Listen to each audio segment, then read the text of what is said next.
How to delete a account on Facebook, or how to delete your Facebook account. Hello everybody, welcome back to my channel. This is me, Bipin Vesnath, and today I'll guide you on how you can delete your Facebook account. Now the process itself is quite simple and quite easy, so let me guide you through. First things first, you want to open up your Facebook application and you want to make sure that you're logged into your account that you wish to delete. Tap on the hamburger icon at the top right corner of your screen, and then tap on the settings or the gear icon that you'll find just below the hamburger icon. Once you do so here, you'll be headed into settings and privacy, right? Now on the settings and privacy, you want to head into the option that says account center, the Meta account center, tap on it.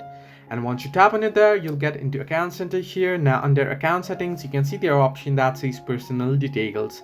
Tap on the personal details option, tap on account ownership and control, then tap on deactivation or deletion, then select the account that you wish to delete. In my case, it's Facebook. Then tap on the delete account option. You can see. So you want to make sure that the blue circle is on the delete account option. You can simply tap on the particular option to delete or deactivate. So then tap on continue and it'll ask you for password. Entering your password and your account will be deleted. So this way you can easily delete your Facebook account. Hope this helped you. Do like and subscribe, and do not forget to leave a comment down below if you have any further issues.